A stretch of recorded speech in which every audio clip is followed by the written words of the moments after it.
Bona tarda a tothom i benvinguts i benvingudes a la conferència Teoria de l'aferrament en processos judicials de família del grup de treball Psicologia Forense a la pràctica de la secció de Psicologia Jurídica de Tarragona.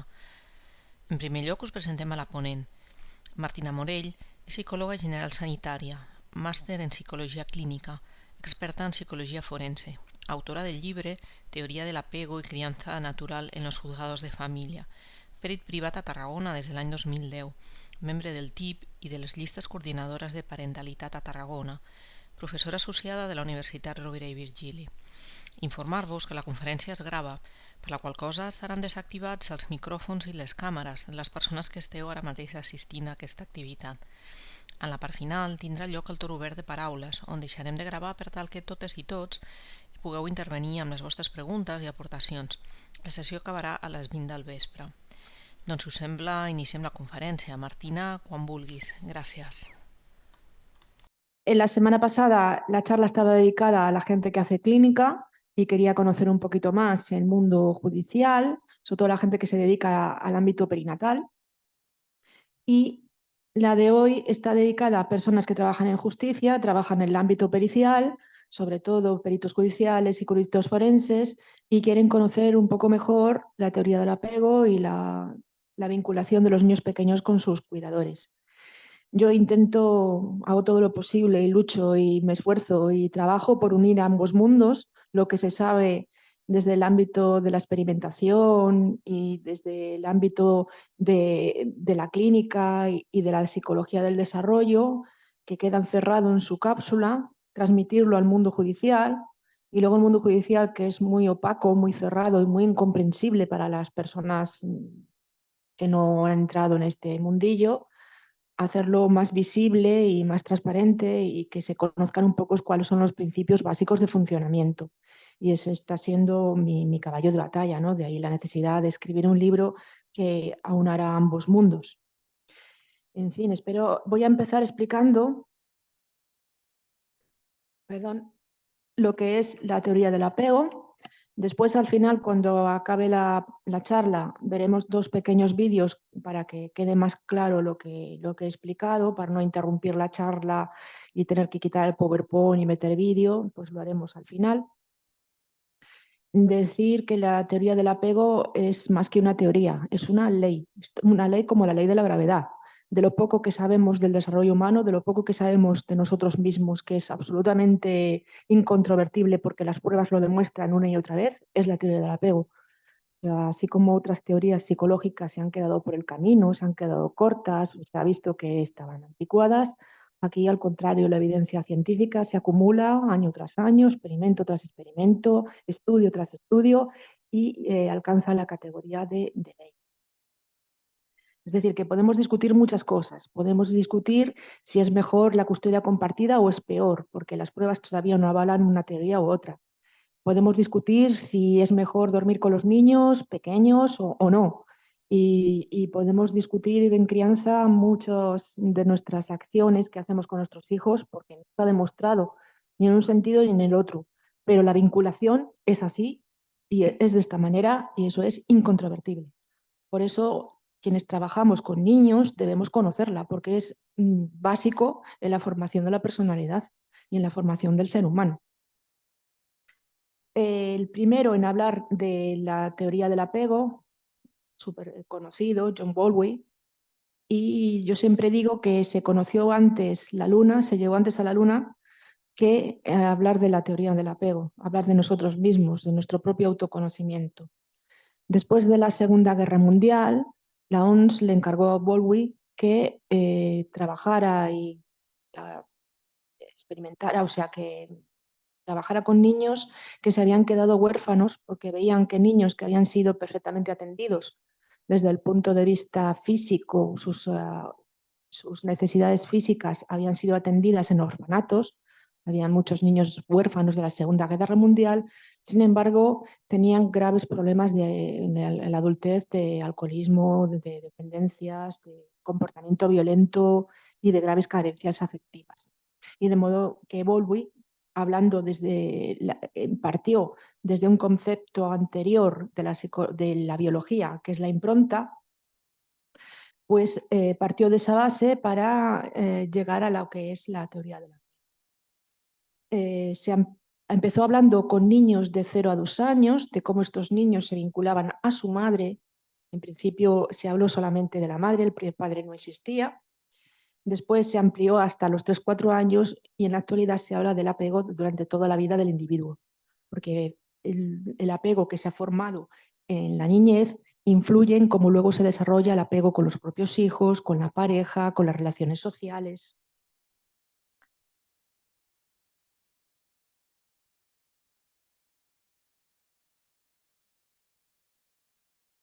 ¿Qué es el apego? El apego es la necesidad de los niños pequeños de permanecer cerca de sus figuras de cuidadores, de permanecer cerca de sus cuidadores para utilizar ese cuidador como una base segura para explorar el entorno. Es la necesidad física y biológica nata y predeterminada que tienen de estar con sus cuidadores, que es una necesidad biológicamente impuesta y genéticamente predeterminada en el ser humano, igual que en la mayor parte de los mamíferos superiores. El apego es distinto en cada animal, pero la mayor parte de los mamíferos tienen esta vinculación. Entonces, cuando falla la figura del cuidador principal, el niño lo que siente es ansiedad de separación. Es lo que hemos visto toda la vida, ¿no? De los niños que entran en la guardería pequeñitos y empiezan a llorar, y llorar, y llorar, que para ellos cuando desaparece mamá, que suele ser la principal cuidadora, desaparece para siempre y su angustia es genuina y es biológicamente predeterminada y es una sintomatología que viene desde el apego.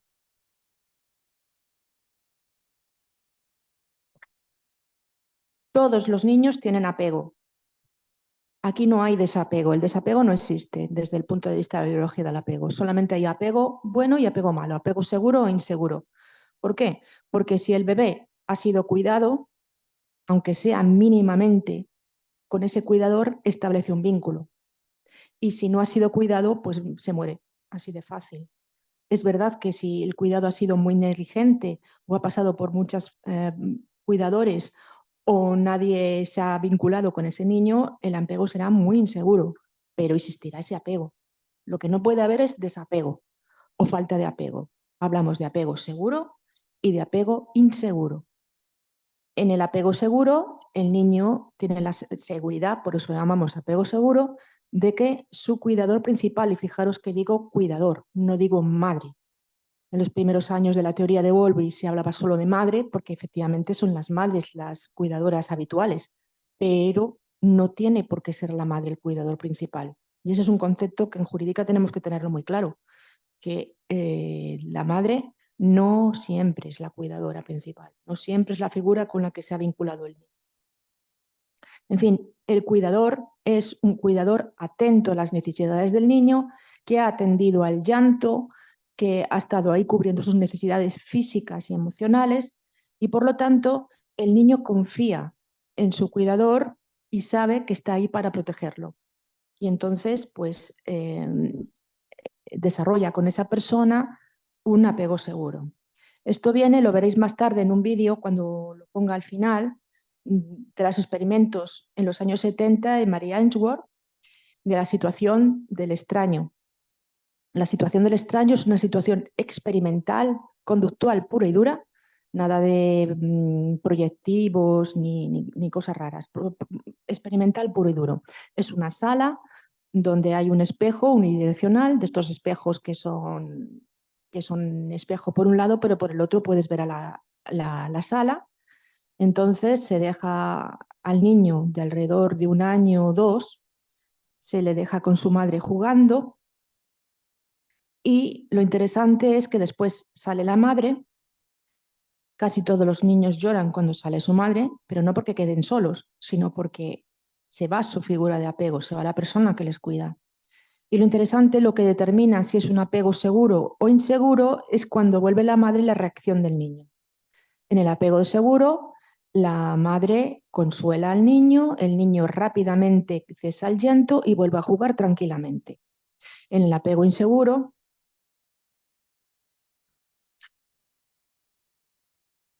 el niño no confía en su cuidador y no confía en que sus necesidades son atendidas y por lo tanto su reacción es distinta. Como tipos de apego inseguro, los tipos clásicos, luego hay otras discusiones, hay otros tipos de apego y otras introducciones, aportaciones desde ámbitos de la psicología del desarrollo, pero los tipos clásicos estaríamos hablando de un apego evitativo cuando el niño, cuando vuelve el cuidador, se aleja del cuidador. En vez de acercarse, se aleja y su reacción es fría.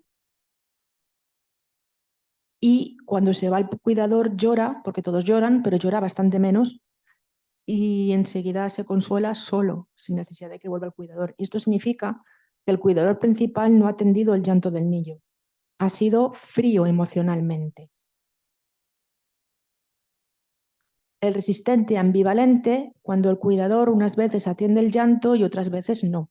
Unas veces atiende las necesidades básicas del niño y otras veces no. Y el niño tiene que insistir e insistir e insistir y llorar para que el cuidador, digamos, lo atienda.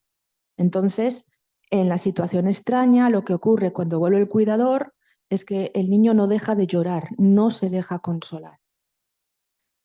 Y su comportamiento es desorientado y tan imprevisible como el cuidador que es su figura de apego.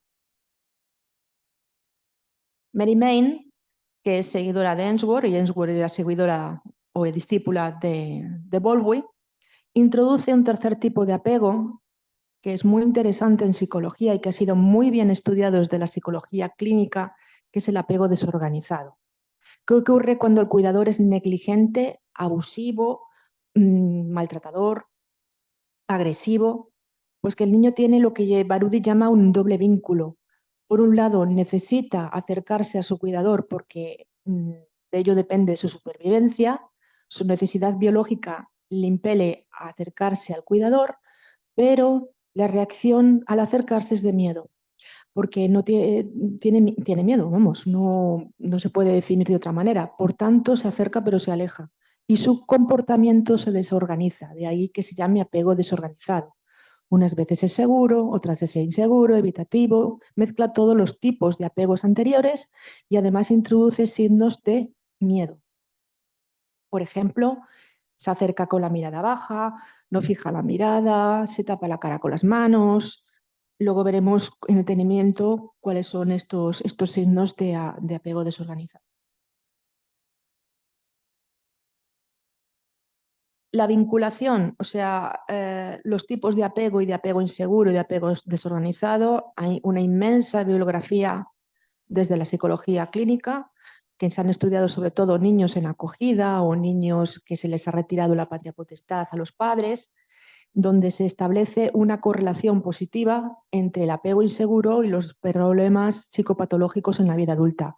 Y se establece una correlación indudable entre el tipo de apego en la vida adulta y el tipo de apego que se haya tenido en la infancia y cómo se desarrolla ese apego con los propios hijos y con la pareja. Aquí, cuando os pase la documentación del curso, os he puesto el enlace al vídeo que veremos luego sobre la situación extraña y los tipos de apego. Aquí, el primero, aquí es los tipos de apego muy bien explicados, muy gráficamente explicados. Y después veremos, también aquí tengo un vídeo hacia la situación extraña. Hasta aquí, si hay alguna pregunta en el chat, por escrito, hasta aquí estamos hablando de ciencia, de experimentación, de datos, de investigación, de años y años de bibliografía recopilada en todo el mundo. Se ha medido el tipo de apego en todas las culturas posibles. Sí hay diferencias culturales según se trate a los niños. Por ejemplo, en Japón los niños son menos independientes que en Estados Unidos, se apegan más a la madre, están más cerca a la madre, que en Estados Unidos se fomenta mucho la independencia de los niños y se ven diferencias, pero los tipos de apego siguen siendo válidos y universalmente establecidos. Es decir, que el apego se establece hacia los 8 o 9 meses de edad. Anteriormente, el niño cuando nace prefiere a la madre nada más nacer porque la reconoce por el olor y por el sonido, reconoce su voz y reconoce su olor. Entonces prefiere a la madre, pero en esos primeros meses de vida, lo podréis comprobar, se deja coger por cualquiera y se deja consolar por cualquiera y no ha establecido todavía un vínculo con nadie. Con lo cual, si la madre falla, si la madre no está, de forma natural puede establecer vínculo con la persona que la sustituya. Y esto es un arma de supervivencia muy grande, porque no necesita estar vinculado a su madre. Cualquiera puede establecer ese lazo, cualquiera, hombre o mujer. A partir de los 8 o 9 meses de edad ya tiene una persona de apego principal, una figura de apego principal, que es la persona que habitualmente lo cuida. Puede establecer apegos con más de una persona, apego principal con 2 personas, pero no más personas lo que hacen es desestructurar el apego. Si intervienen muchas manos cuidadoras en un bebé, lo que hacen es conseguir que el apego se establezca de una manera mucho más precaria. Para que 2 personas, y esto tiene su importancia desde el punto de vista de la custodia, papá y mamá idealmente, tengan un apego principal con el bebé, tienen que repartirse el tiempo a la mitad. Lo cual no quiere decir que no pueda hacer lactancia o no pueda hacer colecho. De eso entraremos, pero tiene que tener cuidados con ambas personas. Lo habitual, lo habitual por razones varias, por razones biológicas, por razones culturales, es que la figura principal sea la madre y el padre sea lo que llamamos una figura de apego secundaria. Las figuras de apego secundaria se establecen a partir del año de edad más o menos y desde el apego principal, estableciendo un puente entre lo que es su figura de apego principal, la persona que normalmente lo cuida, y el resto de acompañantes familiares, el padre, la abuela, la cuidadora de la guardería, también puede ser una figura de apego secundaria, pero se establecen desde el apego principal. Entonces, los niños necesitan tiempo, sobre todo los niños pequeños, necesitan tiempo. Eso del tiempo de calidad es una tontería. Los niños necesitan tiempo, mucho esfuerzo. ¿Y qué pasa? Pues que los padres varones todavía no se implican en el cuidado de los niños al mismo nivel que las madres.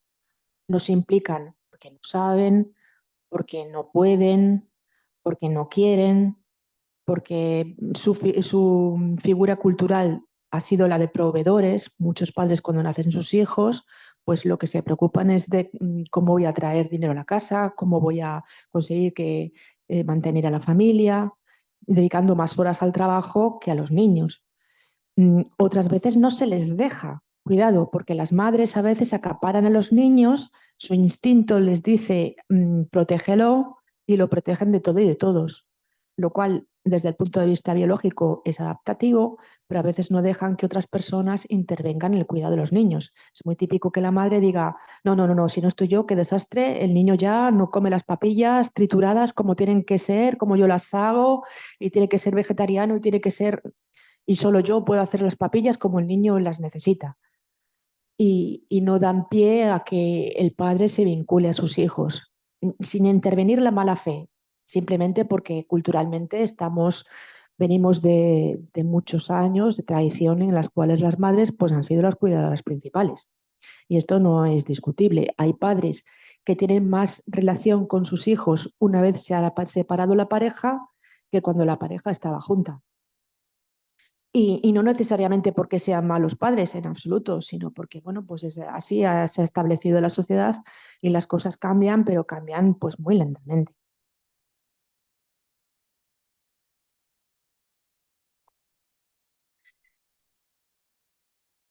El gran problema que tenemos en jurídica es cómo medir el apego.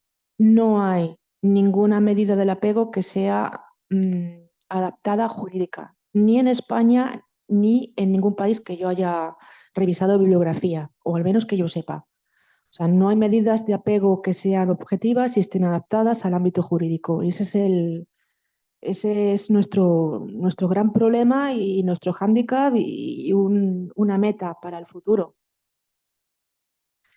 Todas las, Todos los que voy a hablar de cómo medir el apego lo voy a hacer, son herramientas que se han desarrollado bien desde el ámbito experimental, con niños de acogida, básicamente, como antes dije, o bien desde la psicología del desarrollo. El primero, el más objetivo, el más científico, el que mejor lo mide, es, por supuesto, la situación extraña, que es experimental puro y duro. Claro, ¿qué pasa?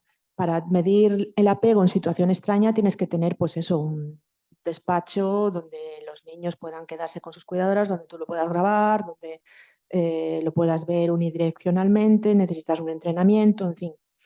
Y además tendríamos el problema de que probablemente nos acusarían de no estar siendo éticos porque estamos haciendo llorar a los niños.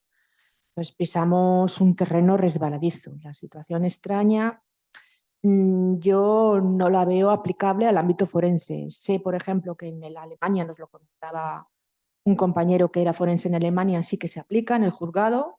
Mm, Me encantaría ver cómo lo hacen porque no le encuentro una aplicación práctica.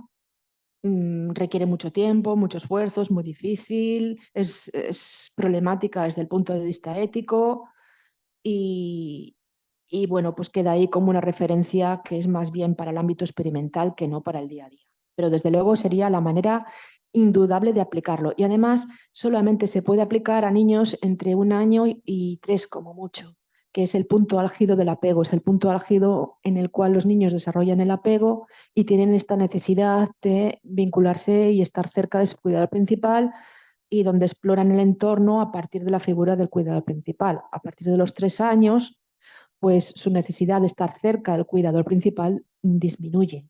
No es que no lo necesiten, evidentemente, pero no necesitan sentirse tan cerca tanto tiempo de la persona que les cuida.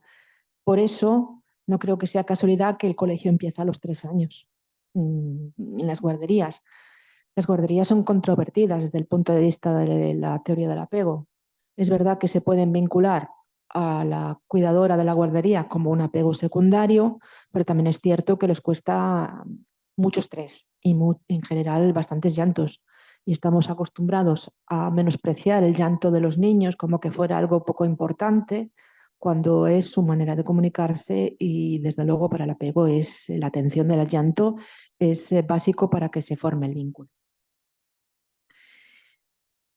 Bueno, desde el perimento de la situación extraña, que veremos luego un pequeño vídeo de YouTube, tenemos otros instrumentos que podrían adaptarse al ámbito forense.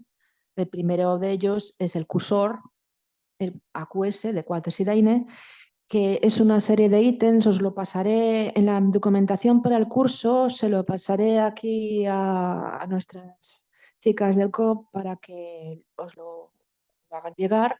En la documentación del curso os lo incluiré, cuáles son los 90 ítems del cursor. Está pensado para contexto natural, o sea, donde el niño se desarrolla, y en el ámbito forense es muy difícil aplicarlo y aplicarlos todos sería bastante complicado, pero sí que nos da unas pautas de qué tenemos que observar, qué es lo que tenemos que observar. En el primer año de vida, en los 2 primeros años de vida, donde no hay instrumentos estandarizados o no los hay de calidad o no podemos, el niño no verbaliza, la observación es fundamental. Es controvertido y forenses del ámbito judicial siempre nos dicen que entrar en el espacio natural de los niños es poco objetivo y yo siempre les contesto que ver a los niños en juzgados como ir a estudiar los linces al zoo.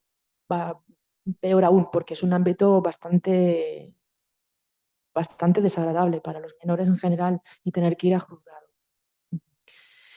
Eh, Claro, si tú puedes ir a su casa y verlo en su propio ambiente, recabas más información, pero también es verdad que necesitas un espacio y un tiempo que desde el punto de vista de la justicia pues es difícil tener. O sea que cada perito tiene sus pros y tiene sus contras. Y ya os digo que aplicar la lista de los 90 ítems es complicado. la técnica se basa en ir siguiendo al niño y a su cuidador, ir apuntando cuando aparece un ítem y luego sí que hay instrumentos estandarizados para medir estos ítems. Pero habría que adaptarlo como todos los instrumentos. El siguiente de los instrumentos de los cuales me gustaría hablar es el de historias incompletas, que yo lo uso mucho en consulta y que algún día espero sea mi tesis doctoral adaptar este instrumento a forense. Historias incompletas consiste en una serie de historias que en las primeras adaptaciones, en la clínica son 9 historias que las empiezas y el niño tiene que acabarlas. Es decir, coges una casita, los muñecos del Playmobil y empiezas a representar las 9 historias de, el test. Una de ellas, por ejemplo, es la del zumo derramado. Los miembros de la familia están sentados en la mesa y el niño sin querer tumba el zumo y tú lo representas con los muñecos. Y a partir de ahí el niño tiene que decir qué haría la persona que sea su cuidador o que estés explorando, mamá, papá o la persona que tengas que evaluar. Y eso te da una información que es muy fiable. Lo que el niño explica es lo que vive, no se lo inventa. No, no tiene esa capacidad. Estamos hablando de niños muy pequeños y siempre se ha considerado una técnica proyectiva, pero a mí me parece que es más una técnica conductual que proyectiva, porque si el niño te explica pum, pum, pum, la mamá sale y le hace pum, pum, pum al niño, es probablemente porque esta situación el niño lo ha vivido. No, o si la madre dice, no pasa nada, cariño, lo voy a recoger con un trapito. Y ayúdame y cógete un trapito y recógelo. Esto el niño no se le puede inventar, no tiene capacidad para inventárselo, sino que son situaciones reales que te está explicando de su vida cotidiana. A mí jugar con los muñecos me parece que es una manera muy buena de medir el apego y medir las historias de los niños pequeños. Mis compañeros muchas veces me dicen que es más fácil medir a los niños más mayores porque verbalizan. Y yo creo que no, que es más fácil saber qué está ocurriendo en una familia con los niños pequeños, porque los niños pequeños tienen mucha menos capacidad de mentir. Es verdad que pueden estar inducidos o pueden estar contándote recuerdos falsos o pueden estar intentando proteger a mamá y a papá o decir que esto es muy típico en forense. No lo sé, no me acuerdo, mamá, papá me cuidan muy bien, todos son iguales, pero cuando lo representan en el juego, ahí es cuando puedes ver su mundo interior.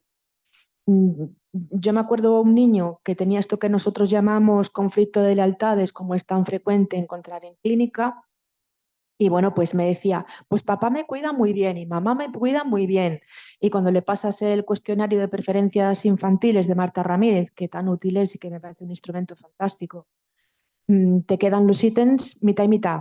Pues quiero ir con mamá y quiero ir con papá, y quiero que venga mamá y quiero que venga papá.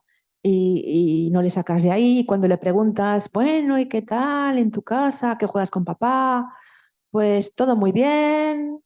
Y cuando le haces preguntas más afinadas de cuál es su relación y su vida cotidiana, te contesta, no sé, no me acuerdo, se me ha olvidado, no quiero seguir. Pero cuando juegas con él, cuando jugaba yo con este niño, con los Playmobiles, mi casita y las historias, me decía, bueno, y entonces llegó papá, el papá de esta niña, y le quemó la casa se convirtió en zombie. Pues hombre, no hay que ser forense para darse cuenta que allí pasa algo, de que no es normal, de que no es una historia positiva, que exprese una vivencia agradable en absoluto. A mí decía este niño, papá directamente, mató a mamá y mató al niño y quemó la casa. Pues vamos, es que no hace falta ni ser psicólogo para darse cuenta de que allí algo falla, de que algo no está bien. Lo bueno de las historias incompletas es que en el ámbito clínico y en el ámbito experimental están estandarizadas y tienen unos parámetros que son muy objetivos, están muy claros cuando un apego es de un tipo y cuando un otro apego es de otro. Y yo cuando hablo de apego siempre hablo de apego seguro e inseguro. Seguro o inseguro. Yo ya no entro en tipos de apego porque sería afinar mucho y complicarlo mucho. siempre hablo apego inseguro y procuro no complicárselo más a los jueces, pero te afina mucho y con un entrenamiento que tenemos cualquier perito que haya estado en juzgados tiene este bagaje, lo puedes ver claramente los tipos de apego y qué vinculación tienen con sus figuras principales. Y te da una serie de parámetros que son objetivos. Por eso digo que algún día las historias incompletas sería mi ilusión poder adaptar este instrumento al ámbito forense. Algún día cuando me jubile y tenga tiempo.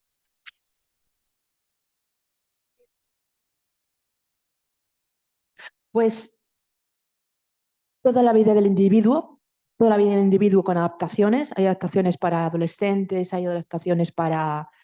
Pero yo lo utilizo hasta los 6 años. ¿Por qué? Porque a partir de los 6 años hay instrumentos objetivos y por tanto prefiero que el niño conteste y, y decirle al juez, mire usted es que ha rellenado este papel pero y cuando ves que el niño no quiere hablar de algo, es un instrumento fantástico. Yo no lo usaría con adolescentes, porque los adolescentes te pueden decir, pero tú de qué vas, pero fácilmente lo podríamos emplear hasta los 10 o 11 años sin ningún problema. Y con niños pequeños hasta los 6 es fantástico, porque además niños muy pequeños que no pueden verbalizar mucho, sí que pueden con con los muñequitos jugar. Yo en el despacho tengo, mira, otras veces me los he traído, eh, una familia de caballos, mamá caballo, papá caballo, caballito pequeño, otro caballito pequeño y un león. Y entonces introduzco un elemento de estrés como es, primero está el caballito con el papa. Si es niño, caballito, si es niña, la yegua. Está el caballito con su papa. Introduzco un elemento de estrés como es el león, que es lo que hace la situación extraña, introducir un elemento de estrés. Y entonces el niño tiene que terminarme la historia y decirme qué va a pasar a continuación. Un niño con apego seguro lo que va a decir es mamá espantó al león o mamá se hizo amigo del león y todos jugaron tranquilamente. O como mínimo mamá o papá le dieron coces al león para que se fuera. Fuera, malo, malo, malo. Claro, cuando el niño me dice, pues papá salió corriendo y el león se lo comió, el caballito se lo comió el león. O peor aún, cuando viene el caballo, a mí esta historia me la han contado, niño de 4 años, llegó el caballo y se comió al niño. En vez de comerse el león al niño, el caballo, mamá, se comió al niño. Pues a lo mejor el niño no te ha verbalizado un maltrato, pero hay que pensar y sospechar, es un indicio bastante, bastante fuerte. Claro, explica al juez que el niño ha contado una historia en la cual el caballo se comía al caballito. Bueno, nos queda mucho camino por recorrer. Uy, no sé, no quería enrollarme mucho con esto de medir el apego, pero es que es fundamental. Si no lo podemos medir, no nos sirve de nada. Hay un instrumento que utiliza el pata negra, que todos conocemos y que es fácil de encontrar y que todos hemos utilizado. Utiliza el pata negra, pero no con la utilización clásica de las historias y cómo lo cuenta el niño, no, sino que utiliza algunas de las láminas del pata negra seleccionadas para que el niño te cuente la historia y a partir de la historia que cuenta, mirar qué ítems hacen referencia a situaciones. Por ejemplo, hay una lámina del pata negra donde un pato ataca al cerdito y le coge la cola. Eso también es una situación de estrés. Y también volvemos a introducir esa historia, volvemos a preguntarle al niño, volvemos a lo mismo, a la historia del león. ¿Qué va a hacer mamá? ¿Qué va a hacer papá? ¿Es protectora? ¿Es una persona sensible a las necesidades del niño? ¿O es una agente que induce estrés al niño, que induce agresividad al niño?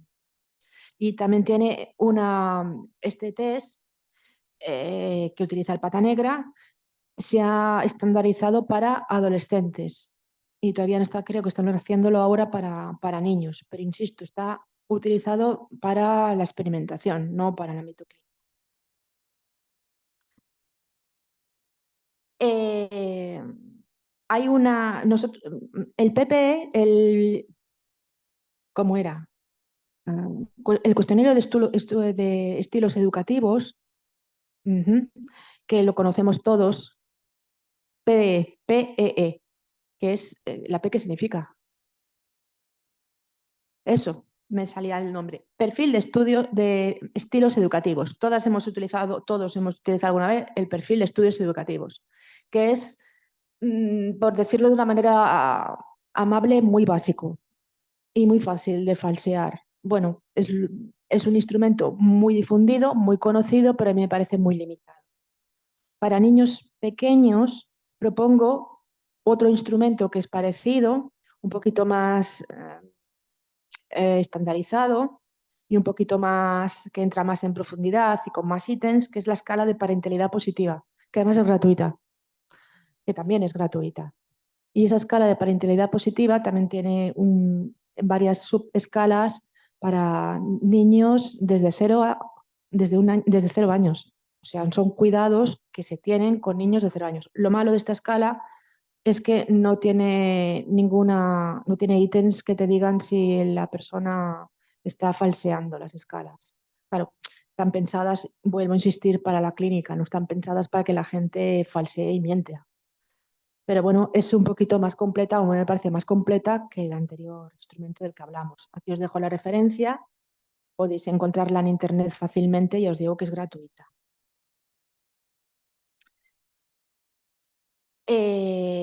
Luego os lo enseñaré estos dos instrumentos que os propongo, hay dos instrumentos que son fantásticos y que son baratitos, porque eso también cuenta, que son las escalas de identificación de prácticas educativas familiares que vienen del ámbito de la educación y la evaluación de la competencia parental, que igualmente vienen del ámbito de la psicología de la educación.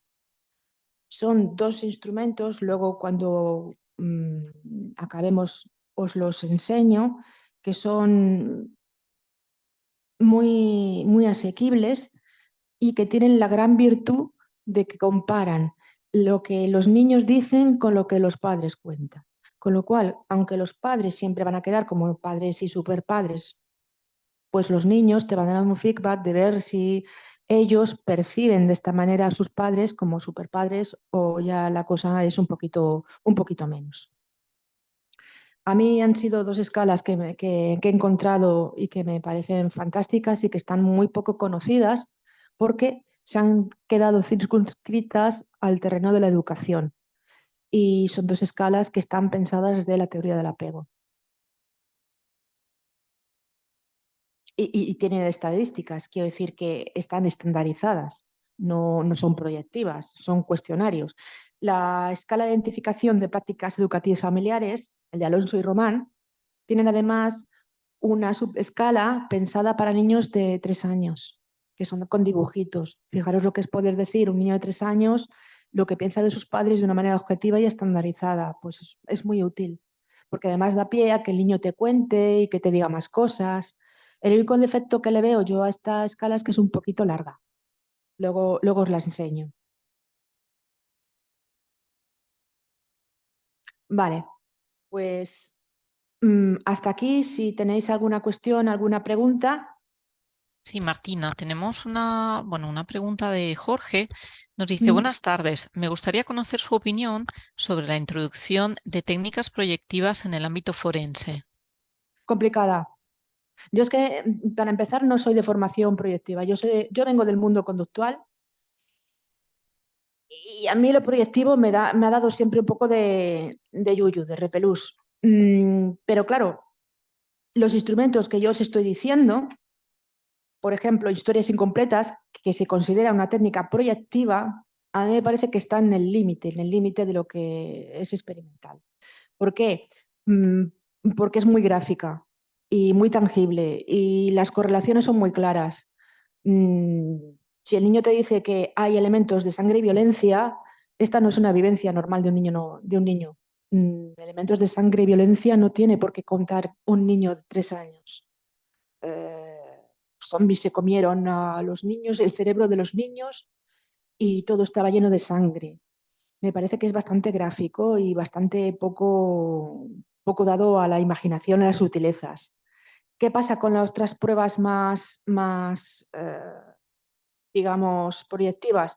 Pues que hay que tener muchos conocimientos para interpretarlas. Yo uso el dibujo y uso un dibujo infantil, pero lo uso de una manera muy gráfica. Insisto, si en el dibujo aparecen elementos de sangre y violencia, para mí está muy claro. Si los dibujos eh, vienen con manchas, agujeros o incluso con elementos escatológicos, está muy claro. Pero hay que hilar muy fino porque yo he visto en un informe de un equipo psicosocial, no de juzgados, sino bueno, da igual, vamos a dejarlo ahí, decir en este informe que en el dibujo del niño se veía claramente el trauma del nacimiento. Rozamos un terreno peligroso. Es fácil decir cosas que son complicadas de demostrar. Lo proyectivo tiene que estar muy demostrado para que pueda llevarse a juzgado. Vale, tenemos Sí, claro, una sí, claro, aportación de claro. Carme y nos dice, en el COP, en las pruebas de experteza para miembros del TIP, no se aceptan estas técnicas. Ya, pero ¿qué haces con un niño que tiene 2 años? Nos queda la observación. Los, di- a ver, yo no hago las pruebas del TIP, pero creo que, por ejemplo, los dibujos infantiles sí que tienen una amplia trayectoria demostrada, estandarizada y con elementos que puedes interpretar. Mm, Es un terreno de resbaladizo, es un terreno resbaladizo, lo reconozco. Por eso a mí me gusta más la observación, sí que no tiene vuelta de hoja. Si el niño se cae y no pide ayuda a su cuidador principal, pues estamos hablando de un apego inseguro y eso no tiene vuelta de hoja. O sea, es observación pura y dura. Yo siempre que se pueda prefiero las técnicas objetivas, por supuesto. Por eso digo que todas estas técnicas hay que adaptarlas al ámbito forense y estandarizarlas. Pero reconozco que a veces lo proyectivo nos puede dar una información que de otra manera no llegas. Yo las técnicas proyectivas no las uso nunca con adolescentes y adultos. Y cuando las utilizo a niños, las utilizo de una forma, creo, o intento que sea muy objetiva. Pero no tengo más que una opinión personal sobre. Ujú. Carmen nos comenta que está totalmente de acuerdo en esta respuesta que tú le proporcionas. Jorge aprovecha para también agradecerte tu respuesta. Y María Teresa nos dice, ¿y podría también que describa algo de una película inadecuada y no una vivencia personal? No, en principio no. Bueno, a ver, todo es posible. Y si te describen una escena de sexo, a lo mejor ha visto una escena de sexo. Los niños pequeños son muy literales. O sea, lo que te cuentan es normalmente lo que han vivido. Mm, Primero, si ha visto una película en la cual los niños son maltratados, ha estado viendo un contenido inadecuado para su edad. Y eso también nos hace alusión a una práctica parental un poquito negligente. Entonces, si ya nos cuenta algo que no debería haber visto, pues evidentemente tenemos un indicio de que algo también está fallando. O sea, lo mires por donde lo mires, te da información. Siempre, por supuesto, hay que contextualizar, por supuesto, y hay que hablar con el niño y dedicarle su tiempo y su espacio. Y, por ejemplo, os pongo un ejemplo. Una vez un niño pasando el test este que he dicho que han estandarizado y han adaptado del pata negra, todas las láminas hacían referencia a zombies. Yo ya estaba, tenía, yo qué sé, no me acuerdo cuántos años tenía el niño, 5, y todo eran zombies, todo eran zombies, todo eran zombies. Y yo ya estaba con los pelos de punta. Digo, ¿dónde sale tanto zombie? Pues sale tanto zombie de que el niño juega a un juego, jugaba obsesivamente con su padre a un juego de zombies. Pero es que jugar a un juego de zombies con un niño de 5 años no es adecuado. Ya está, o sea, no hay vuelta de hoja tampoco. O Ujú. sea, De momento no hay más preguntas en el chat, Martina. ya os digo, como es un terreno inexplorado, porque hasta ahora la teoría del apego no se había aplicado al forense, había quedado circunscrita a lo puramente experimental, con alguna aplicación en clínica, sobre todo con niños de acogida o con niños traumatizados, pues hay cosas que lo único que puedo dar es mi opinión personal. No, es un campo en blanco, es un campo de experimentación para los años venideros.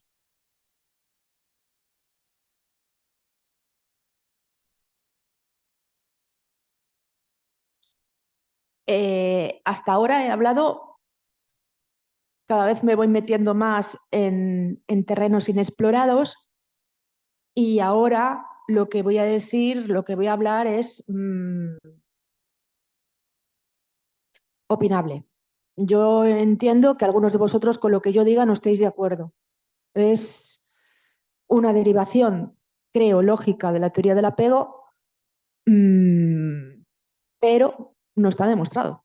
Es decir, empezamos con la guardia y custodia, que es un tema complicado. La tendencia, y lo sabemos todos y todas, es dar guardias y custodias indiscriminadamente. Están dando guardias y custodias a niños de 4 meses. Están dando guardias y custodias avaladas por profesionales a niños bebés, dando 3 días a la madre y 3 días al padre.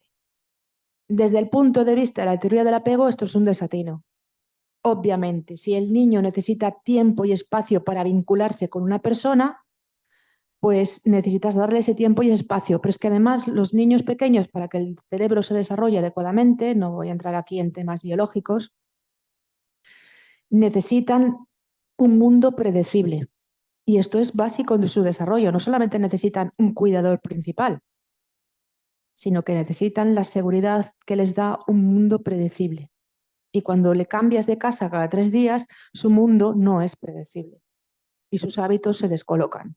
Y cuando pasa por demasiadas manos, porque pasa por mamá, por papá, por la guardería, por la abuela materna, por la abuela paterna y además un cuidador profesional, el apego se desestructura. Es una consecuencia lógica de lo que hemos estado hablando anteriormente. Claro, al padre necesitas darle tiempo y espacio para vincularse con sus hijos, igual que la madre, obviamente.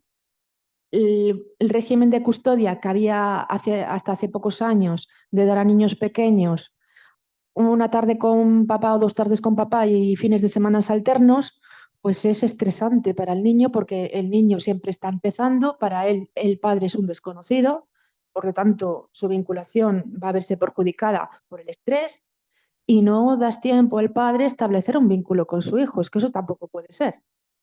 Entonces, ¿cuál es la solución? Pues es que no hay solución, o sea, yo no tengo varita mágica. Mi teoría personal, insisto que es personal porque de toda la bibliografía que yo he podido leer, todavía no he visto un estudio completo, serio y de largo alcance que mida una cosa y otra, más están basados los estudios en opiniones que en certezas. Es que mejor que el niño tenga un cuidador, preferentemente la madre si esta ha sido su cuidadora principal, y no siempre la madre es la cuidadora principal y no siempre la madre es la mejor cuidadora, ni muchísimo menos.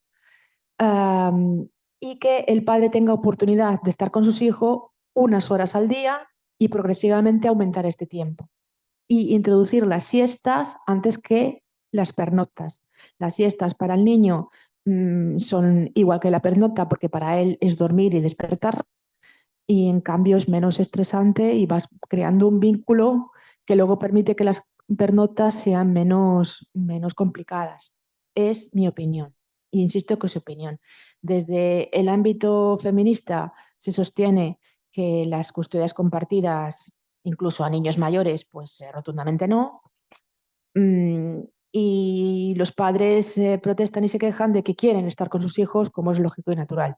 Entonces, una solución estandarizada para todas las familias yo creo que no hay, que tiene que mirarse cada caso particular, porque insisto que no siempre la madre es la figura de apego principal y no siempre la madre es buena madre y no siempre la madre es cariñosa y protectora y no todos los hombres son maltratadores. Hay que darle a los hombres la oportunidad de cuidar a sus hijos porque pueden y deben implicarse en el cuidado de los niños. Y eso hay que compatibilizarlo desde mi punto de vista con la lactancia. Yo he estado este fin de semana en un congreso específico de lactancia y es terrible tener que decirle a una madre que está lactando, una madre sobre todo con las madres que están de lactancia prolongada, sabiendo que la lactancia prolongada tiene unos beneficios psicológicos y físicos para el niño que son mm, irrebatibles. O sea, eso también es ciencia con mayúscula. La lactancia es lo mejor para el niño, otra cosa es que a veces no se pueda. Entonces, cuando no se puede lactancia materna por las razones que sean, gracias a Dios tenemos una alternativa válida. Pero cuando no hay razones que lo impidan, la lactancia es muy superior al biberón. Y bajo mi punto de vista, los hombres también deberían mentalizarse de que es así y no verlo como un impedimento para vincularse con sus hijos. Creo que los regímenes de custodia, guarda y custodia deberían respetar la lactancia y deberían respetar más a las madres que lactan, porque no es una manera de quitarle el niño a su padre, es una necesidad y un derecho que tiene el niño. Mm. Lo cual no quiere decir que el biberón sea malo ni simplemente no está a la altura de la tetada, ya, y es así. Y se puede vincular a un niño y ese vínculo, ese apego es de igual calidad, aunque la madre no haga lactancia. Esto es independiente. Lo que hace que el vínculo con el cuidador principal se establezca es sobre todo la atención al llanto, el que el llanto sea atendido y sea atendido de una manera eficaz. Entonces, uno de los indicadores en la evaluación de un cuidador es su capacidad de calmar al bebé cuando llora. Esto es observación. Y bajo mi punto de vista, habría que respetar el colecho, cuando se hace y cuando no se hace. Hay muchísimos padres que duermen con sus hijos y no están locos, ni es una manera de quitarle el niño a la madre ni el niño al padre.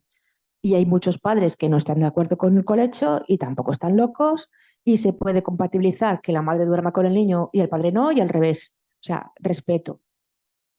Y así como la lactancia ha demostrado que sin ninguna duda es superior al biberón y es lo mejor que le puedes dar al bebé, todavía tampoco hay ningún estudio suficientemente coherente y avalador de que el colecho sea mejor o sea peor para los niños.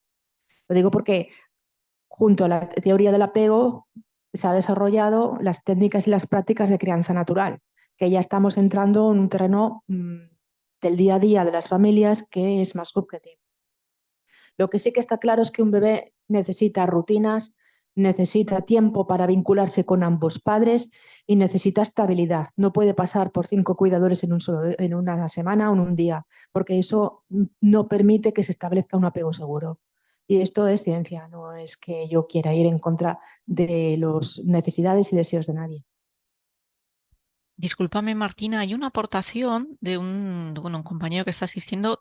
¿Te parece que la hagamos ahora? Hoy, por favor, sí. Sí, mira, Àngel Sí. nos dice, potser algun dia es podrà gravar judicialment l'observació o l'estudi del nen o nena i la interpretació serà la que sigui, però l'observació es podrà parametritzar, contrastar entre ells i les pèrits, com una prova preconstituïda. És una proposta.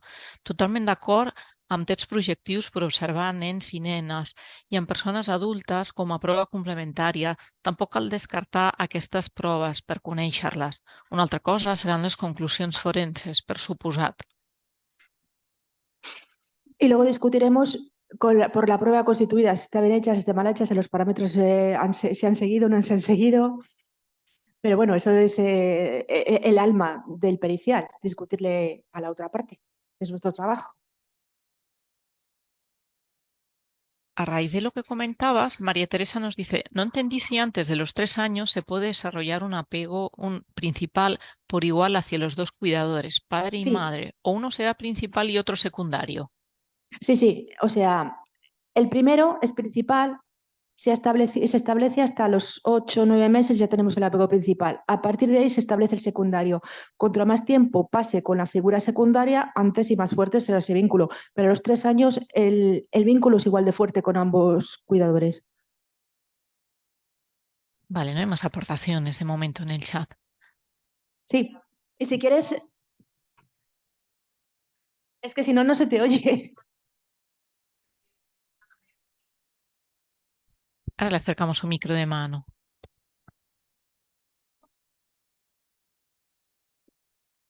Es que el formato híbrido a veces es complicado porque tienes que equilibrar. Sabes que estás siendo grabada, ¿no? Das consentimiento para tus datos personales, ta, ta, ta. Que estamos hablando todo el tiempo del menor en el centro y el menor debe estar en el centro. Pero es que en un informe pericial no solo observamos al menor, observamos a los progenitores, las familias que rodean a esos progenitores, los entornos y los contextos, incluso las escuelas si lo permiten. Entonces, claro, el decir, ¿pasarías un informe en pruebas proyectivas? Mi respuesta profesional sería no. Exclusivamente en pruebas proyectivas, no, pero es que creo que nadie lo basa únicamente en pruebas proyectivas porque existen muchas otras pruebas que podemos administrar a las familias, a las escuelas, la misma observación, hablar con otras personas, revisar la documentación. Para que una familia venga con absolutamente nada, que no tenga ningún recorrido, que sea una familia, digamos, no tenga pasado, es muy extraño. Todo el mundo tiene un vínculo con algo, ¿vale? Entonces, es importante siempre, y siempre en el centro está el menor y el beneficio superior del menor, pero no olvidemos que están los entornos, los contextos y la persona que ha solicitado la pericial, la otra parte, las periciales que ya se han presentado, los informes, que eso también nos da información para hacer un informe y para las conclusiones. Somos como hormiguitas, un poquito de aquí, un poquito de allá, un poquito de acá, vas comparando, vas reuniendo la información, sí, así actuamos los forenses normalmente. Basarlo también todo en una sola entrevista en la que has estado con una persona una hora, pues es pobre. Y lo que decías tú, es muy importante también lo que nos explica un menor, por ejemplo, en un dibujo. O es que mi padre le pegó. Si yo dejo aislado, el menor dice que el padre le pegó sin saber en qué situación, es muy importante que los forenses sean rigurosos, seamos rigurosos en también con los menores, no tener miedo a preguntar y a saber a qué se está refiriendo el menor. Si un menor me dice a mí, ahora aquí, es que le toca al chocho. Claro. Sí, sí. Yo tengo que preguntarle a ese menor, ¿qué es el chocho? Sí, sí, totalmente de acuerdo. Entonces, no caigamos en el, no, es que es un niño, no le puedo preguntar, no, perdona. Lo estás teniendo al frente, los has evaluado, tú has aceptado evaluar a ese menor, pregúntalo y hazlo de una forma coherente y adaptada a su edad. Totalmente de acuerdo. Y luego para mí la observación es básica y sobre todo en niños pequeños. Por ejemplo, una de las cosas que hago es en el despacho o en su propio domicilio, pongo al evaluado a trabajar en el test con el niño pequeño al lado. Y para mí ver qué hace el niño es básico. Si el niño está jugando y viene, mamá, mira qué bonito, pues es un indicativo muy bueno. No es el único, no basaría un informe solo en eso, pero es una gotita más que llena el vaso. Claro, si tú estás viendo que están juntos la madre y la abuela y el niño tiene sed y le dice, abu, abu, aba, y no se lo dice a la madre, se dirige antes a la abuela que a la madre, pues es otro indicativo. Que, vuelvo a decir, lo que hizo Oriana, perdona, es muy cierto, somos eso, hormiguitas, vamos llenando el vaso, pero como estos instrumentos son muy poco conocidos y la teoría de apego está muy mal divulgada, pues yo insisto en estos, pero no es lo único que utilizo, por supuesto. Utilizo observación, entrevista, test objetivos siempre que los haya. El contrario, bueno, es la gran ventaja que tenemos los psicólogos de parte, ¿no? Que podemos dedicarle todo el tiempo que sea necesario hasta que tengamos una conclusión objetiva que podamos demostrarla. Pero vamos, no vamos a dudar aquí ahora de que tenemos un trabajo complicado, muy controvertido. Eso no lo vamos a discutir, creo que en eso estamos de acuerdo todos. E insisto, algunos de vosotros no estaréis de acuerdo conmigo en que la custodia compartida para niños pequeños pues no es adecuada. Yo esto lo baso más en mi opinión personal que en que pueda demostrar estudios y pruebas, que los hay, pero los hay de un lado y de otro. O sea, hay estudios para todos los colores y ninguno es definitivo ni tiene la solidez estadística como para demostrarlo a largo plazo. Con lo cual, pues bueno, nos basamos un poco en lo que tenemos. Y a mí me parece también que cuando utilizamos lo que llamamos hora del juego, verás en informes, incluso nosotros, yo misma lo he utilizado, escribir en el informe la observación en la hora del juego. Muy bien, pero ¿qué hemos observado? ¿Qué es la hora del juego? ¿Cómo se estudia? ¿En base a qué se compara? ¿Con qué parámetros? Pues la teoría del apego nos ofrece instrumentos con estos parámetros y con estas definiciones teóricas que son muy sólidas. Entonces nos ofrece un instrumento que a mí me parece que es muy válido y que debería difundirse más. Pues estoy aquí hoy. Pero este es mi caballo de batalla y esto es ya una opinión personal. Y esto cuando vino al mundo mi hijo, me convertí a la crianza natural y a partir de ahí pues he luchado por introducirla y difundirla en el ámbito forense.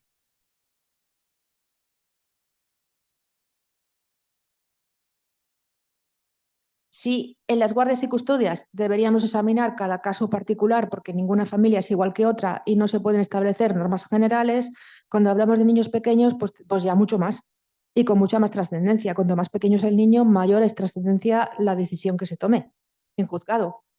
Insisto que la cuidadora principal muchas veces no ha sido la madre, ha sido la abuela materna, la abuela paterna, el padre. Situaciones en las cuales el padre te dice, mira, yo creo que mi mujer tiene depresión postparto porque no se ocupa del niño y a mí me está machacando psicológicamente o incluso me ha agredido físicamente, pero no me separo de ella porque entonces no veré a mis hijos, pues son situaciones que todos hemos vivido y que son muy lamentables, es verdad. Si te vas, la guardia de custodia o va a ser compartida o se la van a dar a ella, muy difícilmente se la van a dar al padre y a lo mejor en esa situación ha sido el padre el cuidador porque la madre o no estaba en condiciones o no estaba capacitada. O sea, problemáticas hay muchas y el problema que tenemos en justicia, yo creo que en justicia hay muy buenos medios, muy buenas leyes, excelentes profesionales, lo que no hay es tiempo y dinero, como siempre, pero es que esa situación perjudica a los niños. Y, por ejemplo, yo personalmente nunca, bueno, borremos la palabra nunca, que luego me meto en líos. Yo no haría un informe avalando la guardia y custodia compartida de un niño de 1 año. Pues claro, ¿qué pasa? Que cuando yo evalúo al niño tiene 1 año, cuando se lo juicio tiene 4. Entonces, pues bueno, pues yo le digo al padre, pues a lo mejor hay que solicitarlo ahora para que te lo den dentro de 3 años. Con la pandemia esto nos ha pasado a todos. La vinculación que es básica en el primer año de vida, el que le haya tocado la pandemia, madre mía, pues bueno, todos sabemos cómo está juzgado. No, no entro ahí.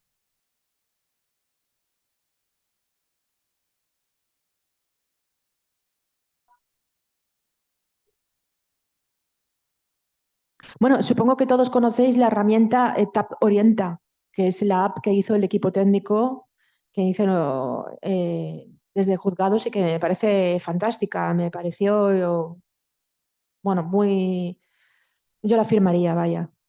No son reglas generales, no son, claro, insisto, cada caso es un mundo, ¿no? Pero son algunas orientaciones desde sentido común y desde la teoría del apego. Eh, Yo no daría pernoctas hasta que el vínculo no hubiera un vínculo seguro con con el cuidador no custodio.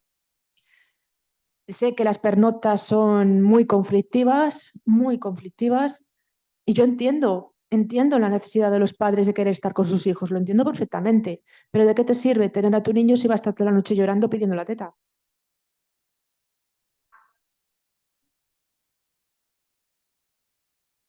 Hasta los 8 meses se establece el vínculo primario, sí, a partir de ahí el secundario.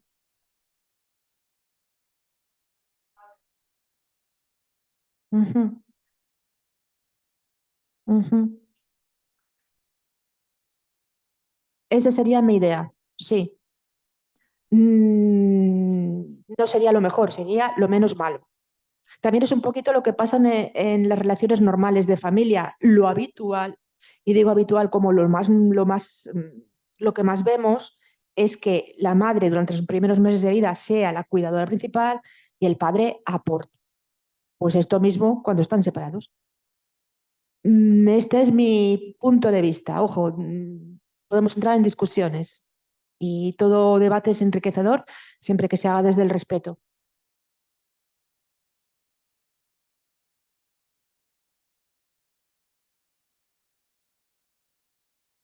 Bueno, vamos bien de tiempo.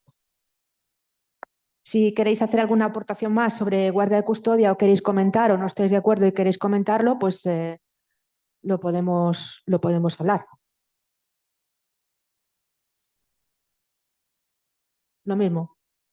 No hay diferencia. Al bebé le da igual que sea padre, que sea madre, que sea gay, que sea transexual, que sea amarillo, que sea verde. Es que le da lo mismo. Aquello de que el niño necesita a sus padres, necesita a papá, o el niño necesita a mamá. No, el niño necesita a alguien que le quiera y le cuide, con capacidad para quererle y cuidarle de manera efectiva, a nivel emocional y a nivel...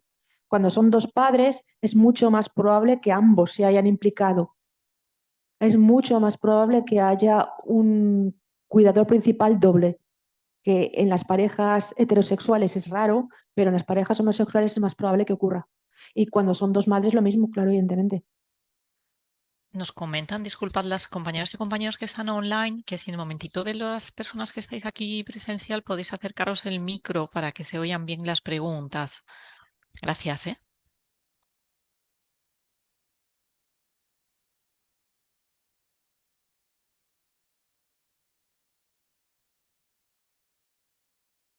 Como semana sí, semana no, no. Como día sí, día no, menos. Yo establecería un cuidador principal. Entiendo que es problemático porque ambos han colaborado, pero ya no solamente por el apego, sino por las hábitos y rutinas. El niño necesita eso, la seguridad de que el mundo es predecible, intentar predecir su mundo. Sería más fácil, por ejemplo, introducir pernoctas e introducir la custodia compartida. Sería más rápido y más fácil. Y antes.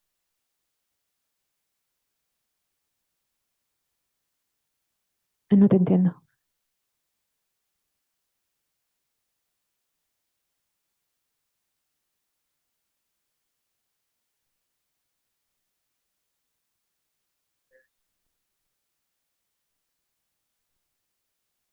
Ajá. Pues el que esté más dispuesto a la coparentalidad, el que esté más abierto a que el otro colabore, al que sea menos posesivo. Bueno, es delicado. Mm, Cuando eres psicólogo de parte, tiendes a ver las cosas desde tu parte y nunca hay equilibrio total. Siempre verás las cosas desde tu parte, hasta cierto punto, hasta donde es razonable, hasta donde es ético. Pero tienes tendencia también porque la examinas más y tienes más tiempo con ella a ver las cosas desde el punto de vista de tu parte. Por eso eres de parte. Es nuestro gran problema, claro. Es delicado, o sea, no es un tema donde haya respuestas firmes de sí o no, blanco y negro.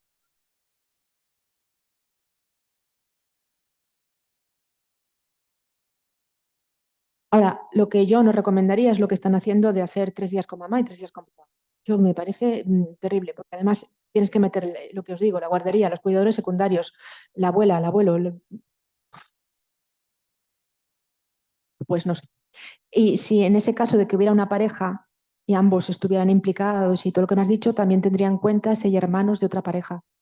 También la vinculación con los hermanos, también los bebés se vinculan secundariamente a sus hermanos. Y si el hermano mayor ha sido el cuidador principal, por la razón X, porque esa familia esté desestructurada y por desgracia la hermana mayor haya tenido que ocuparse de su familia, será esa la cuidadora principal. Ya os digo que al niño le da igual que sea hombre, que sea mujer, que sea gay, que sea transexual, que se pinte los ojos de verde, que sea blanco, que sea azul o negro. Es más, ha habido casos de niños lobo, de niños vinculados con un apego hacia los lobos, porque se han abandonado en el bosque. Estos casos se han descrito, son muy raros, gracias a Dios, se han descrito.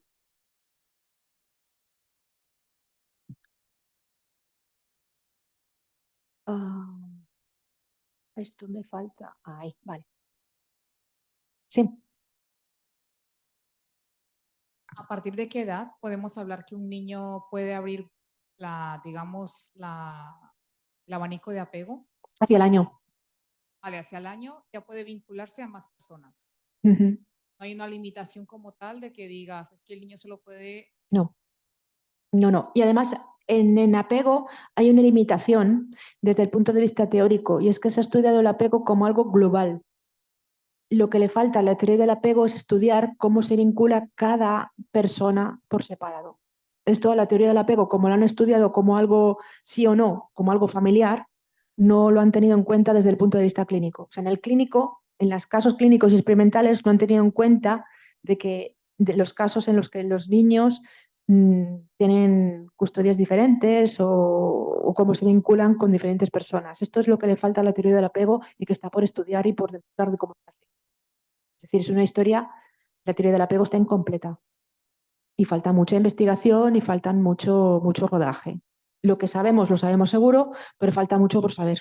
Claro, está incompleta, pero lo que sí se sabe, por ejemplo, lo pregunto, es si en la infancia el niño tiene problemas de apego, en el futuro tendremos un adolescente y un adulto con problemas de vinculación emocional, ¿o no? Sí, no es 100% porque las personas tienen capacidad de resiliencia, intervienen otros factores, como por ejemplo que haya tenido más tarde un vínculo seguro con una figura protectora o que la persona sea capaz de hacer un trabajo terapéutico, pero sí, eso es indudable, que se ha tenido problemas en la infancia, pero esto lo sabemos todos, que las personas que vienen a consulta en muchísimos casos han sufrido maltrato en la infancia.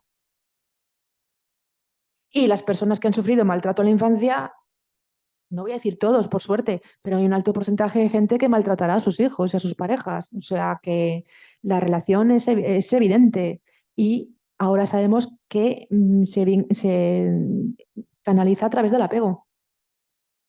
O sea, lo que poco que sabemos lo sabemos seguro y es indudable. Nos queda mucho por saber y mucho por investigar. Y en el ámbito forense todo.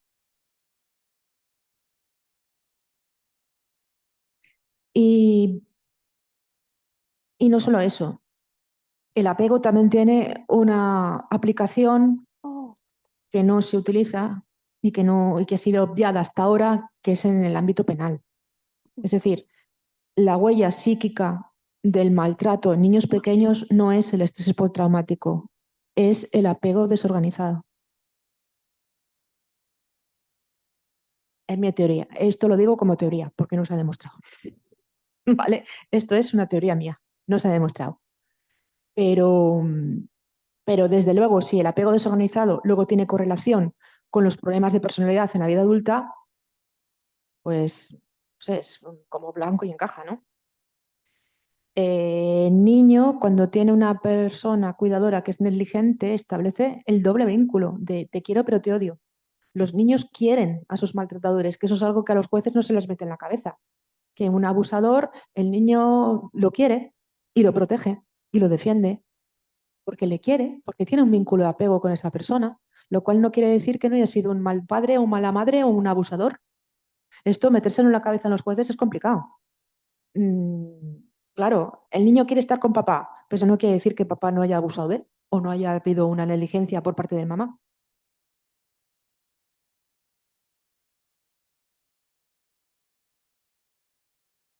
Ay. Son la misma diapositiva, ¿eh? Lo que pasa es que la he hecho luego en dos porque ahí quedaba muy pequeño. O sea, no os preocupéis que no me saltó nada. Indicadores específicos de maltrato. No lo digo yo, lo dice Barude, es mi ídolo.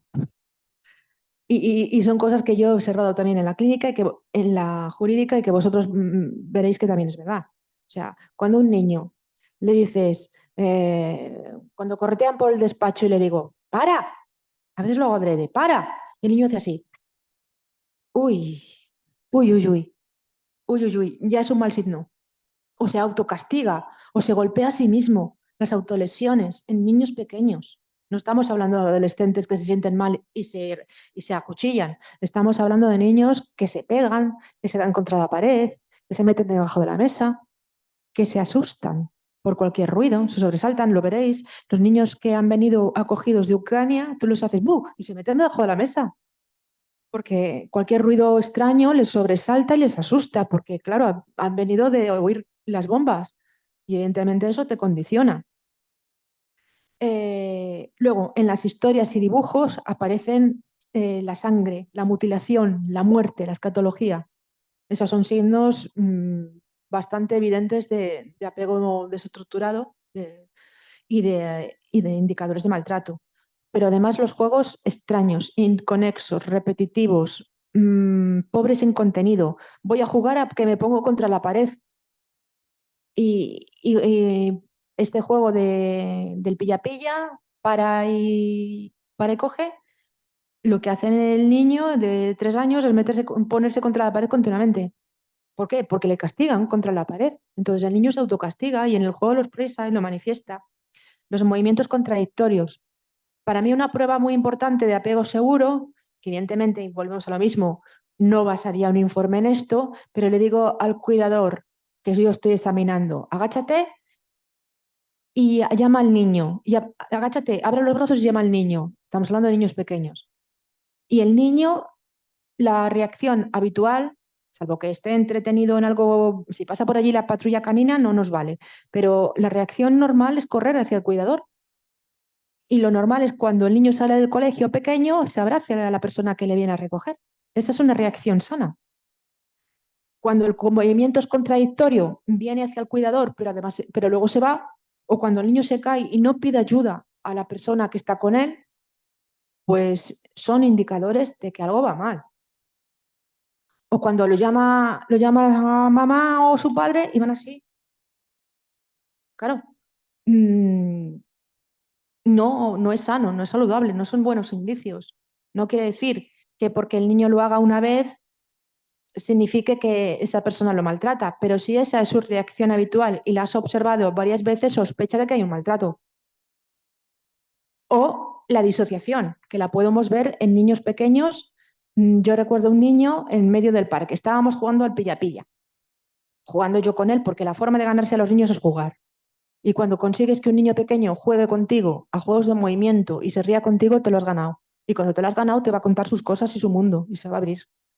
Entonces estábamos jugando al pilla-pilla y el niño de repente, en medio del parque se queda absolutamente quieto y parado. Juanito, Juanito, Juanito, ¿quieres un helado? Cariño, ¿quieres un helado? Y el niño quieto parado, absolutamente descolocado. Eso es una disociación, más claro el agua. Por eso lo que insisto mucho en observar a los niños pequeños que su comportamiento no lo pueden fingir.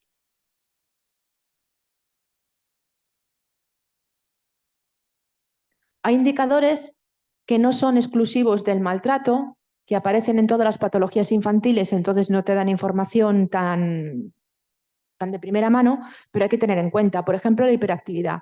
¿Cuántos casos de niños son diagnosticados como hiperactivos cuando lo que tienen es ansiedad o lo que tienen es estrés postraumático o lo que tienen es un problema del vínculo? Muy típico en el acoso escolar. Es que no se concentra para estudiar.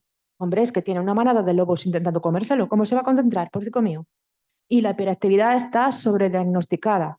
Y es un signo, cuando hay maltrato, muchas veces hay hiperactividad. Igual que hipersexualidad. No solamente es un signo de abuso sexual. La hipersexualidad también puede ser un signo de ansiedad. Porque se calman y se tranquilizan, los niños se calman y se tranquilizan con las estereotipias. Y una de las estereotipias puede ser masturbarse, perfectamente. Cuando un niño que no tiene problemas de autismo tiene estereotipias y son muy repetitivas, también hay que pensar que son signos de disociación. Acercarse demasiado a desconocidos. Los niños tienen una prudencia natural hacia los desconocidos. Esto de decirle al niño, no vayas con desconocidos, que los niños no van con desconocidos. Normalmente no van. Cuando van con desconocidos y van con demasiada facilidad, porque hay que sospechar de que puede haber un problema de vínculo, o al revés. Cuando hay una excesiva desconfianza y no se sociabilizan bien, ni con sus iguales ni con los adultos. Esta también es muy típica, que es la falta de contacto ocular. Todos sabemos que los niños con problemas de autismo no hacen una fijación ocular, pero además los niños que tienen problemas de vínculo tienen este problema, que no hacen contacto ocular, porque lo que hacen es bajar la mirada y lo que hacen es esconderse. Las conductas arriesgadas. Es verdad, los niños no tienen la percepción del peligro que tenemos los adultos, por supuesto, y todos los niños hacen burradas, por supuesto. Pero cuando estas son muy evidentes y excesivas y además muy continuas, hasta el punto de autolesionarse y que no les importe, pues puede ser un indicativo de que hay un problema, hay un trastorno de vida. Las autolesiones, los insultos que se hacen a sí mismos, que soy tonto, es que soy vago, es que soy estúpido, eso es indicativo de que alguien les dice que es tonto, es vago, es estúpido. La agresividad, este es uno de los más conocidos. No todos los niños agresivos han sufrido malos tratos, ni todos los niños que sufren malos tratos son agresivos, pero hay una correlación muy alta. hay una correlación muy alta y sobre todo cuando esta agresividad es máxima. Recuerdo, no se me olvida en la vida, un caso de una niña que la pillaron con 4 años en el casal de estío, la pillaron metiéndole un palo por la vagina a otra niña. Pues ya me diréis si eso es normal. Otra cosa es que el juez le pareciera que era un juego infantil. Bueno, eso ya es cosa de los jueces, ¿no? La frialdad emocional, la falta de empatía, es un signo de que la vinculación con sus cuidadores no ha sido una vinculación segura. El maltrato a otros niños más pequeños, si a mí me maltratan y el adulto me enseña de que me se impone por la fuerza, por eso los castigos físicos y los castigos psicológicos son inadecuados, porque me están enseñando a manejar a los demás, a someter a los demás por la fuerza. Si a mí me castigan, yo lo que hago, si el adulto me castiga porque es más grande y más fuerte, lo que voy a hacer es castigar al que es más pequeño y más débil que yo. Más claro como el agua, evidentemente. No, no hace falta ni que lo mencione, está sobradamente documentado.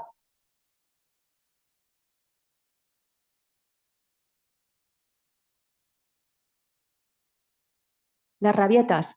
Todos los niños tienen rabietas, absolutamente todos. Los niños pequeños tienen rabietas. Es normal, es natural, es parte de su desarrollo y recordemos que los niños hacia los 3 años tienen la etapa del no, que es muy enervante para los padres. Y es la etapa de no, no quiero, yo solito. Y es la etapa en la cual le dices, Juanita, ¿quieres un helado? No. Bueno, pues no quieres un helado. No. Bueno, pues nada, vámonos a casa. Quiero un helado, ¡guau! Es insufrible. O sea, hay que tener mucha paciencia y es una parte normal de su desarrollo. Rabietas van a tener todos, pero las rabietas muy fuertes y continuadas son, son signos de una vinculación insegura. Cuando son muy fuertes y muy continuadas, y sobre todo si no hay manera de calmar al niño. Si el cuidador no es capaz de calmar al niño, hay un problema en el vínculo, porque precisamente lo que define a un buen cuidador es la capacidad de calmar el llanto. Por supuesto, la falta de control de esfínteres. Sabemos que un signo de ansiedad en los niños es que han asumido o tienen asumida la control de esfínteres y un trauma o un problema les hace volver a una regresión hacia momentos anteriores del desarrollo y vuelven a tener falta de control de esfínteres o no logran controlarlos. La falta de control de esfínteres en niños más mayores pues es un indicativo de estrés, muy claro.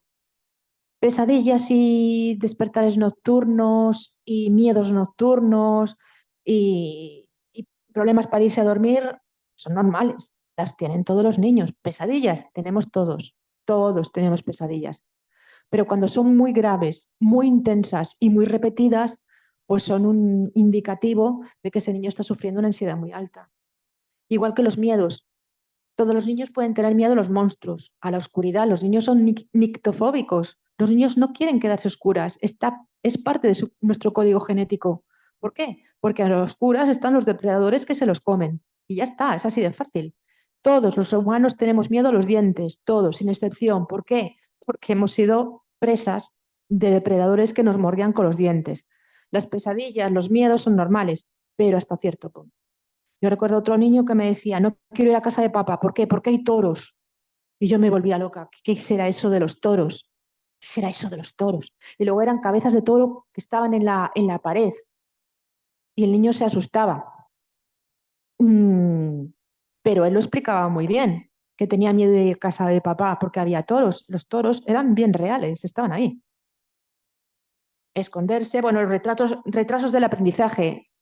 Uno de los signos que utilizamos para decirle al juez, este niño tiene problemas, es que tiene malas notas escolares, pero cuidado, cuidado, porque hay niños que se refugian en el estudio. Esto es muy típico en el acoso escolar, que el niño que está siendo acosado no sale al patio, sino que se queda en la biblioteca leyendo, con lo cual sus resultados escolares son mejores. Y eso no quiere decir que esté feliz. Buenos resultados escolares no es igual que ser feliz. Ahora, cuando ha tenido buenos resultados escolares y de repente saca las malas notas, pues algo pasa, desde luego. O los niños que no quieren ir a la escuela, algo pasa, algo va mal. Las estereotipias que decía antes, cuando no son niños autistas y tienen estereotipias muy repetitivas, pues son signos de estrés.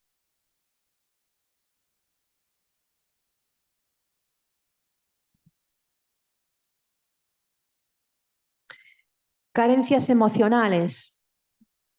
Las podemos ver en la falta de expresión de sentimientos. Niños que no expresan sentimientos, niños muy pequeños. Los niños son muy lábiles emocionalmente, enseguida expresan sentimientos. Son así de serie, no hay que hacer nada. Cuando no expresan sentimientos y tienen 3 años y no lloran, un niño que no llora con 3 años es un signo muy grave, muy grave. Estamos ante un problema muy serio, igual que un niño que llora continuamente. Ambos extremos son indicativo de problemas, que no tiene por qué ser un problema de maltrato o de negligencia, pero a veces sí, a veces es un problema de que tiene un vínculo que emocionalmente no es sano. Excesivamente independientes. A mí me hace gracia, bueno, no me hace gracia, pero la insistencia esta que tenemos en que los niños sean independientes, es que los niños no deben ser independientes. ¿Pero qué es esto de que un niño de 3 años sea independiente y cruce solo la calle? Bueno, por favor, qué horror. Me acuerdo una vez en la piscina, fui a nadar a la piscina, y yo es que claro, nos pasa a todos, ¿no? Pero no tengo, veo a los niños en el parque y ya estoy yo, no nos pasa a todos. Y iba a la piscina con mi hijo y había un señor, por llamarlo de alguna manera, que iba nadando y la niña pequeñita, yo no sé qué años tendría, pero estaba sola, jugando sola y no quería jugar con nosotros, no quería jugar con mi hijo y conmigo. Y luego salimos de la piscina y vi al señor caminando, cruzando carreteras y la niña detrás, una niña pequeña que iba detrás de su cuidadora en ese momento. Pues desde luego yo no solicitaría la custodia compartida para ese señor. Vamos. O sea, los niños no tienen que ser independientes porque les va la vida. Porque los niños que son excesivamente independientes no sobreviven. Y cuando son excesivamente independientes y hacen todo solo y no quieren ayuda y se caen y no lloran y se caen y no piden ayuda a su cuidador, eso quiere decir que el cuidador está siendo negligente. La falta de empatía. Yo lo siento mucho, esa es mi opinión. Insisto que yo aquí señalo y separo cuando son hechos científicos y cuando son opiniones personales. Y aquí es mi opinión personal. Mi opinión personal es que la empatía es una cualidad que se desarrolla. Entonces, cuando un niño no tiene empatía, es porque esa cualidad no se ha desarrollado y por lo tanto ha habido problemas del vínculo. Esa es mi teoría. La tendencia al aislamiento social. Hay niños que son muy tímidos y no pasa nada, son así y ya está. Hay niños que no quieren jugar con cualquiera. Pues vale, pues no pasa nada, son así y ya está. Cada uno tiene derecho a ser como es. Pero el aislarse socialmente, pues no puede ser un buen indicativo a partir de cierta edad. Cuando comienza, dejamos el juego en paralelo de los niños pequeños, ya sabéis que hasta los 2 años juegan en paralelo y no se relacionan. A partir de ahí tienen que relacionarse y si no se relacionan con otros niños, pues mal vamos, que pueda ser señal de un autismo o de otras carencias, otras cosas, ¿no? Pero a veces también es por un problema de vínculo.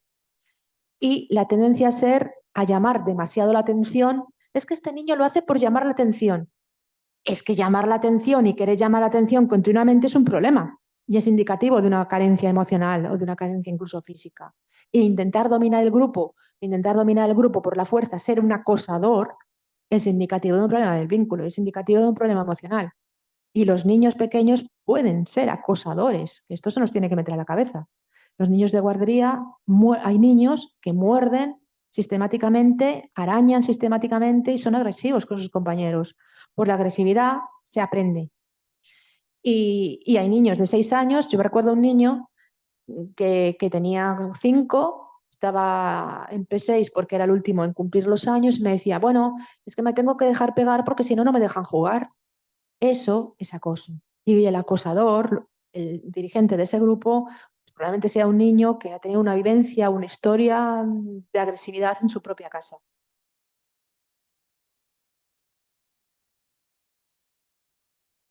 Para resumirlo mucho, apego seguro se relaciona con resiliencia, con capacidad para afrontar los problemas y dificultades de la vida.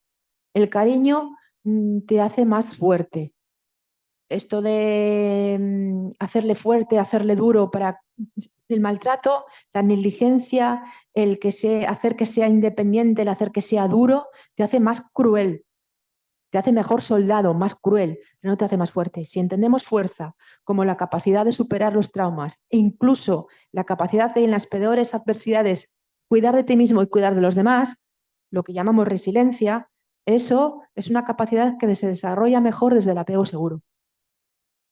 El apego evitativo se ha relacionado con la frialdad emocional con la psicopatía y el aislamiento, el apego ansioso con la dependencia emocional en la vida futura, en la vida en pareja, y el apego desorganizado, pues sobre todo correlaciona con el trastorno límite de la personalidad, con la agresividad y con la depresión. El apego desorganizado y su relación con la depresión y el trastorno límite de la personalidad es el mejor demostrado en la bibliografía que yo he podido recopilar. Y el de psicopatía es probable, pero no ha sido aún documentado suficientemente. Bueno, si queréis saber más, pues ahí está, ahí está mi libro, ¿no?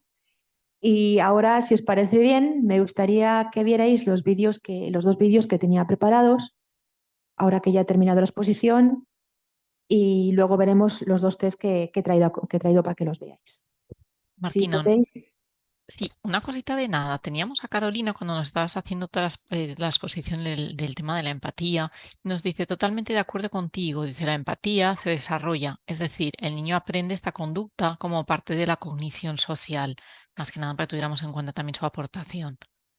Bueno, está en debate. Quiero decir que hay un debate abierto, siempre ha habido este debate de si el psicópata se hace o se nace. Ahora lo que nos están diciendo es que una parte se nace y otra parte se hace, que hay una parte biológica. Pues yo lo siento, pero no me lo creo. No me lo creo, porque hay que tener en cuenta que el sistema límbico se desarrolla ya desde la pancha de la madre y si la madre sufre estrés, el cortisol influye en la modulación del cerebro, influye en la modulación del sistema límbico. Luego, yo lo siento mucho, pero eso de que el psicópata nace no me lo creo. Que igual dentro de unos años me tengo que tragar mis palabras, pero porque yo me atengo a los hechos. Si hay algo que se demuestra y tengo que reconocer que esto me he equivocado, pues lo tengo que reconocer y ya está. Vale, si es posible, podemos pasar a los vídeos.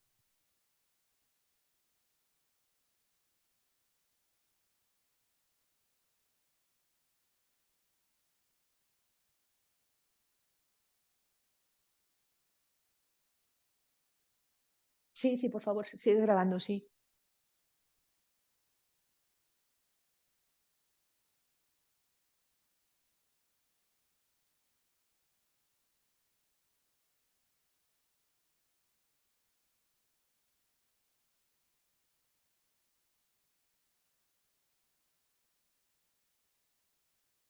Vale, en este vídeo vamos a ver los tipos de apego y me parece que es muy gráfico y está muy bien explicado y se entiende mejor que todo lo que yo pueda decir.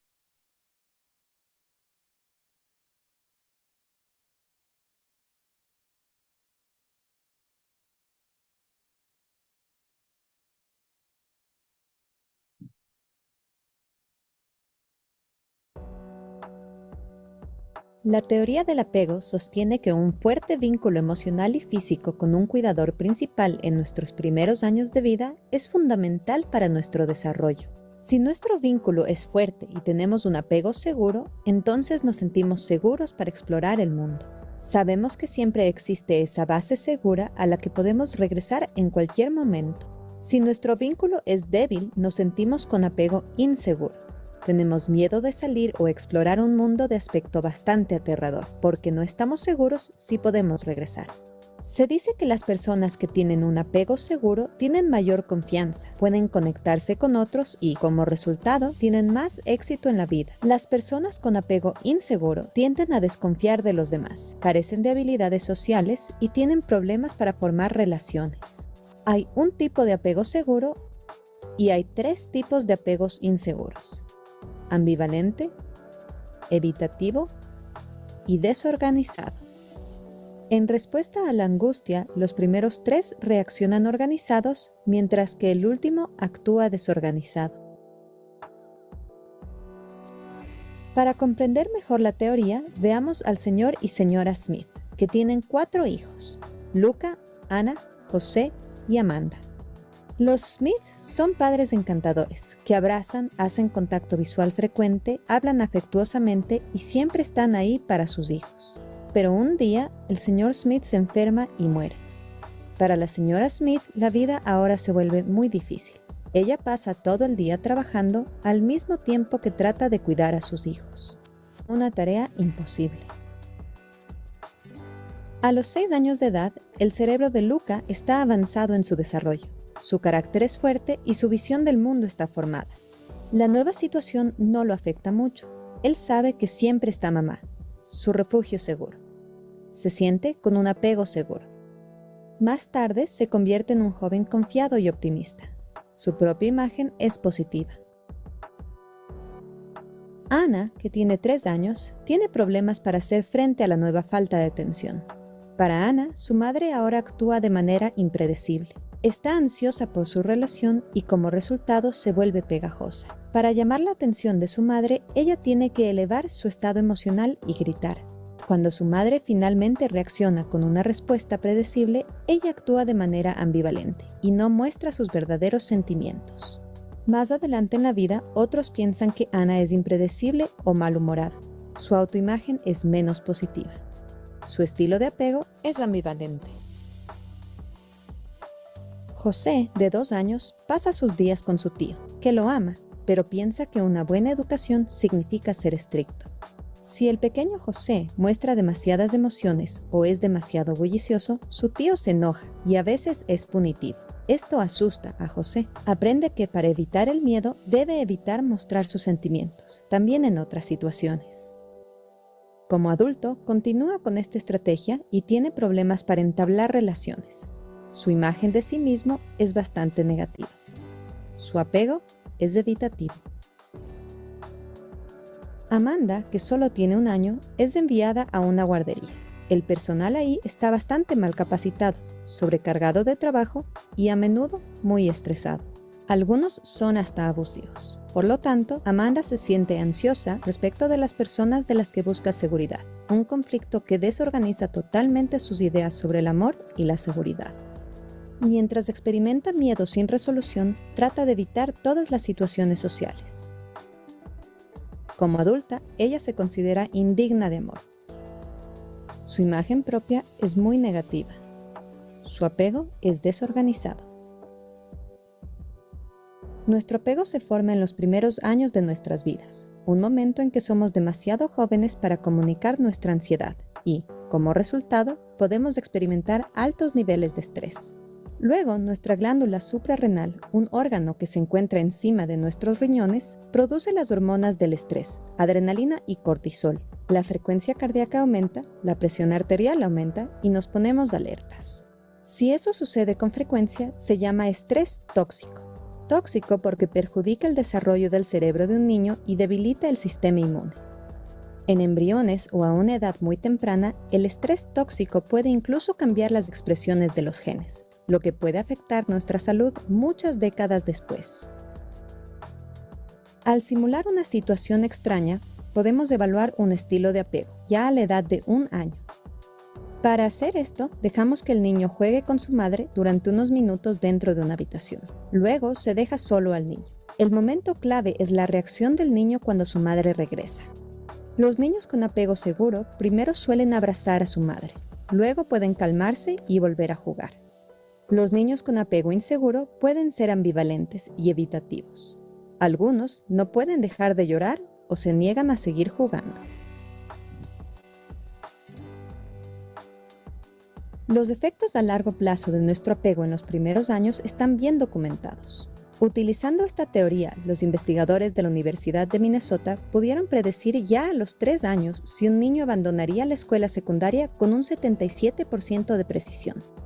En otro estudio, se pidió a los estudiantes universitarios de Harvard que evaluaran qué tan cerca se sentían de sus padres. 35 años después, se les preguntó sobre su salud. El 91% de los que dijeron que tenían una relación bastante quebrada con su madre también fueron diagnosticados con problemas de salud, incluyendo enfermedad de las arterias coronarias, hipertensión y alcoholismo.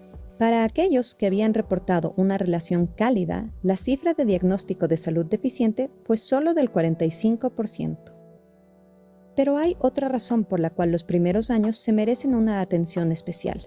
Son el punto de partida para comportamientos posteriores. Un niño que se siente con apego seguro a los 2 años puede hacer amigos en el jardín de infantes. Su cosmovisión se refuerza con cada interacción y desarrolla optimismo. Como resultado, tiene buenas relaciones en la escuela, luego en la universidad y luego en el trabajo. Los niños muy inseguros pueden perder esta oportunidad. El psicólogo John Bowlby, pionero en la teoría del apego, presuntamente dijo: lo que no se puede comunicar a la madre, no se puede comunicar al yo. En otras palabras, aquellos que se sienten con apego inseguro pueden no entenderse bien a sí mismos. Para saber quiénes son y qué sienten, es posible que tengan que retroceder en el tiempo.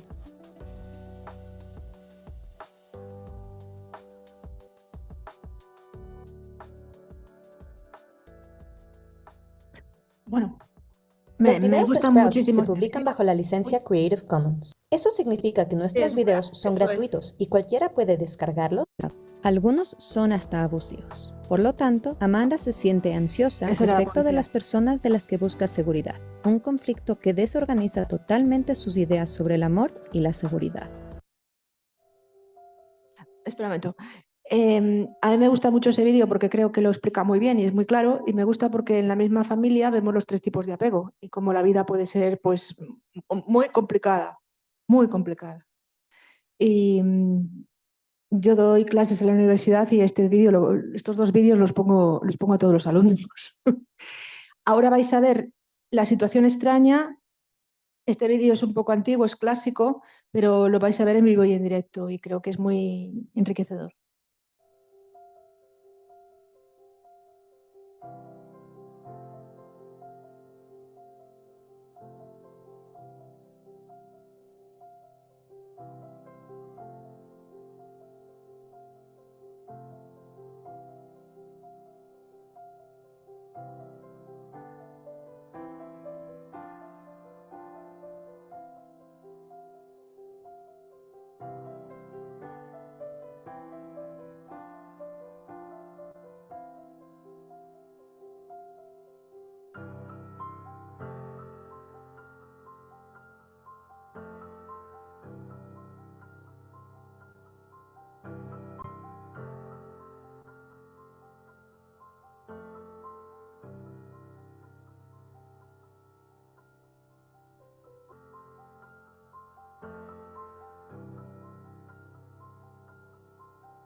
We'll have you do a brief interaction with some play.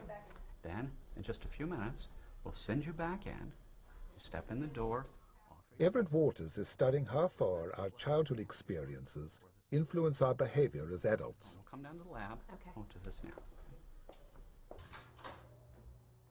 This experiment, which I watched through a two-way mirror, is designed to gauge how secure is the crucial relationship between mother and child. Okay, this bunny is going to go here, and that bunny will be on top. The value of the test has been established in studies that would watch a child, 1-year-old, and then follow it up and interview them about their relationships to their parents when they were 21 years old. So we're quite confident in the long-term significance of this relationship. Peter, that's Peter. After several minutes' play, the mother is signaled to leave the room.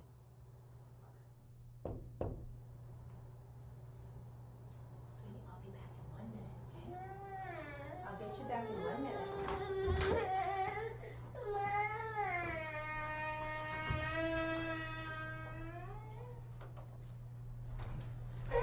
It's upsetting for you.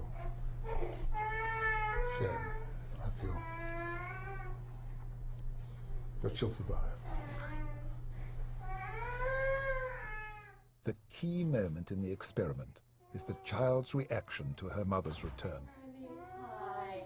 Hi. It's okay. The important clue is whether the baby's able to become calmed down by the contact with the mother, get back to play. Sometimes it takes a couple of minutes. But you see, when the mother was out, she was only interested in the mother, no interest in the toys. Now she has a contact with the mother. She's beginning to show a little interest in the environment, and shortly she'll be right back with the toys where we started. So you would call this a secure one? Yes, yes. She's certainly much happier. Now this is another pattern that we see in babies who are not good at using their mother as a secure base at home. This baby is also insecure, but you'll see we get a look at his play before the separation. The mother's left, and when she returns, she picks him up. He can't calm down. He's still upset. She offers a toy to amuse him or to comfort him or to distract him, and he slaps it away. She offers another. He slaps it away. He's angry. We call these babies resistant or ambivalent because they both want her back and yet can't use the contact. We think that the difficulty is that in the past, when he sought comfort, she's been inconsistent as to whether she's available and responsive or not. Now, and this is an insecure baby. We get the measure of the baby's play before the separation. When the mother leaves, the baby cries, goes to the door following her. Now, we sent the mother right back in, but the point here is not to distress the baby. We're just trying to challenge it. The baby puts her hands to her face in a sad expression, puts her face down. When she picks her up, she keeps her head down, her arms out, and then she sits in the chair holding the baby. The baby's still sullen. He's low-keyed. So you would call this insecure Yes, attachment? insecure. He's avoidant. He's not engaging her, and the reunion's not effective. And it's important to remember here that the thing that upset him was her absence. Her return should be the solution to his problem. Do you think these really are indications for vulnerability for depression later in life? Vale, puedes dejarlo aquí. I don't think that insecure attachment... No vemos en el vídeo el apego desorganizado porque probablemente se definiera un poquito después. Y también porque el apego desorganizado es más difícil de verlo en una sola actuación. Para medir el apego no tienen en cuenta una sola salida, sino que por lo menos tiene que haber 7. O sea que es un poquito complicado de experimentar. Pero bueno, se puede ver perfectamente cómo se evalúa. No tiene nada de proyectivo. Esto es experimental puro y duro. Y desde luego no tiene nada de ambiguo. Es muy claro, ¿el niño llora o no llora? Por último, quería enseñaros estas 2 joyas que yo me he encontrado por casualidad, porque son súper útiles. Se me ve, ¿no? Se ve el...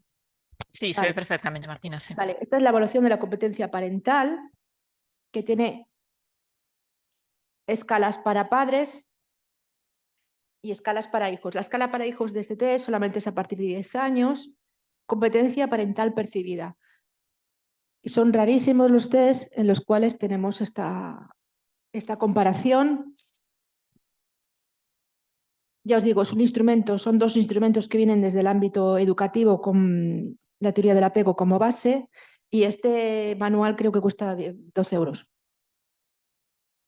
Fotocopias las escalas, lo corriges con la plantilla. Es una muestra pequeña, es verdad que es una muestra que se hizo en Cáceres, pero fue específicamente diseñada para el equipo psicosocial, para los servicios sociales, o sea que... Y la puedes utilizar muchas veces, por un precio mínimo. Y quería enseñaros también este otro, el de identificación prácticas educativas familiares. Decir que José María Román fue profesor mío. Lo bueno que tiene este test es que tiene escala para adultos, ¿de acuerdo? Con lo cual podemos comparar a los niños con sus cuidadores, escala para niños, escalas abreviadas, y tiene una manera tiene una escala hecha para niños pequeños de 3 años con dibujitos, que es lo mismo, son las mismas situaciones. Está hecho en situaciones, está basado en las historias incompletas. Son situaciones en las cuales se les pide al niño que diga lo que haría su padre en esa situación. Por ejemplo, y me gusta mucho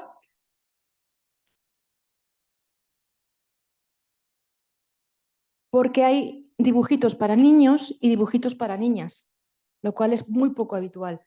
Esta es la escala para niñas de 3 años.